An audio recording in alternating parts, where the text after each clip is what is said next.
ظالم عباسیہ کو جس تحمل سے برداشت کرتی آئی ہیں تاریخ کو فراموش نہیں کر سکتی۔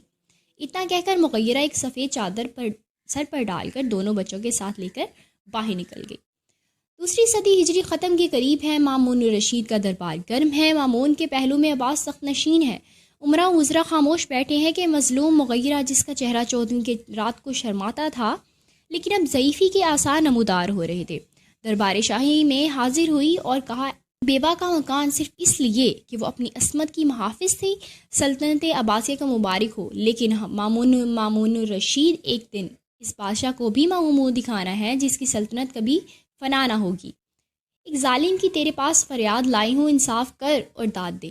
تمام درباری عورت کا منہ تکنے لگے، مگر کسی کی اتنی ہمت نہ تھی کہ بادشاہ کی موجودگی سے اس سے بات کر سکتا۔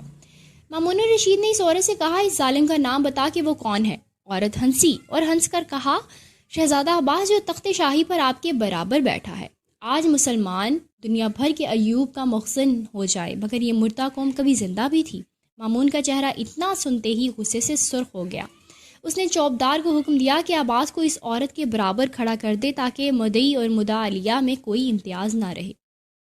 شہزادہ خاموش تھا اور ہر سوال کے جواب میں رک رک کر ایک آدھ بات کہہ دیتا تھا۔ مغیرہ دھڑلے سے اپنی داستان بیان کر رہی تھی۔ اس کے چہرے سے عصمت کا خون ٹپک رہا تھا، یہاں تک کہ اس کے زبان سے یہ لفظ نکلے عباس یہ صحیح ہے کہ تو مامون الرشید کا لڑکا اور سلطنت کا مالک ہے، لیکن یہ ہاتھ منتظر تھے اس وقت کی اگر تو اپنی دھن میں آگے بڑھ کے قریب پہنچتا تو تیری گردن خاک میں ملا دیتے۔ آل برا مکہ کے دولت عباسیوں نے پامال کر دی مگر ہماری عصمت وہ دولت ہے کہ ہم عباسی سلطنت کو اس پر سے قربان کر دیں۔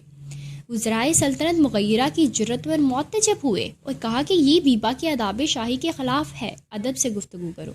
مامون نے کہا اس کو مت روکو، یہ حق رکھتی ہے، جو کچھ اس کے منہ میں آئے گا وہ کہے گی، یہ صرف اس کی صداقت ہے جس نے اس کی زبان کو تیز اور اس کے حوصلے کو بلند کر دیا، اور عباس کی کمزوری ہے جس نے اس کو گونگا بنا دیا۔ اسی وقت 5 تھیلیاں اشرفیوں سے بھری ہوئی اپنے ہاتھ سے لے کر مامون الرشید نے مغیرہ کے قدموں میں ڈال دی اور نہ صرف اس کو مکان واپس کیا بلکہ ایک جلیل الشان محل قصر عباس میں مغیرہ کو عطا فرما کر درخواست کی کہ وہ شہزادے کا قصور معاف کر دے۔